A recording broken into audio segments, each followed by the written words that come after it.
Bonjour, bonjour, j'espère que vous allez bien. Voilà. Vous savez, tous les livres religieux sont unanimes sur un point.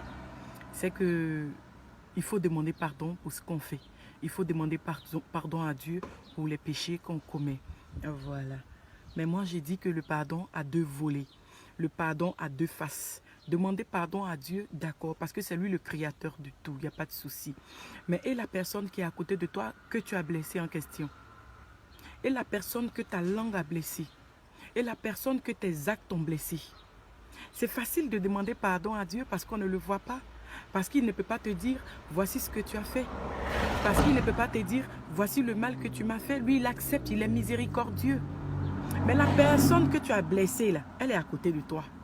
La personne que tes actes ont fait pleurer, là, elle est à côté de toi. Tu ne peux pas dire des choses sur quelqu'un qui ont détruit sa vie et te contenter d'aller dans une église demander pardon à Dieu seulement. Tu ne peux pas poser des actes qui ont détruit la vie de toute une famille et te contenter d'aller mettre ton front à terre pour prier Allah seulement pour dire que tu as demandé pardon. Quand tu demandes pardon à Dieu, il n'y a pas de problème. Et celle que tu as blessée, là, qui va lui demander pardon? Quand tu as demandé pardon à Jésus, il n'y a pas de souci. Mais la famille que tu as détruite, là, qui va leur demander pardon? Pour que le pardon soit valable, il a deux aspects. Il doit avoir deux faces.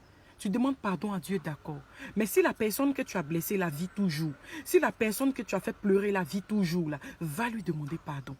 Va dire, je reconnais ce que j'ai fait. Parce que la personne là se promène avec le poids là sur son cœur. Cette personne là se promène avec les larmes dans ses yeux. Et tant que la personne là va pleurer, va avoir ce poids là.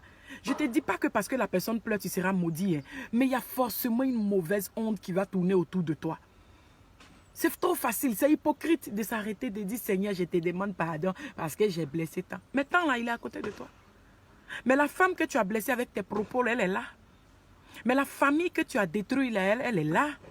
Mais la personne que tu as calomniée, elle est là. Ce que tu as raconté et puis qui a détruit la vie d'une personne. Tout ce que tu as dit et qui a sali la réputation d'une personne. Cette personne, elle est là. Mais va lui demander pardon pour que ton pardon il soit complet. Va lui demander pardon. Pardon à Dieu, d'accord. Mais demande pardon d'abord à la personne que tu vois là. Sinon, ton pardon n'est pas complet. C'est trop facile de demander pardon à Dieu qu'on ne voit pas et de rester là, de faire un jeu d'hypocrisie avec la personne que tu as blessée en question. Parce que maintenant, là, ils ont une technique. C'est-à-dire que la personne te blesse, elle disparaît 6 mois et 2 ans après, elle revient. Coucou, comment tu vas? Mon cher, s'il y a des choses qui se sont passées, on n'a qu'à laisser tomber. Il n'y a pas des choses qui se sont passées. Tu m'as fait des choses. Il n'y a pas... Non, je te demande, on n'a qu'à laisser tomber si j'ai eu à te blesser. Ce n'est pas une histoire de si tu as eu à me blesser. Tu sais ce que tu m'as fait. Donc, demande pardon. Voilà. On demande pardon à Dieu. Mais soyons vrais. Demandons pardon à ceux qu'on a blessés d'abord. Donc, il ne faut pas te fâcher. Bisous.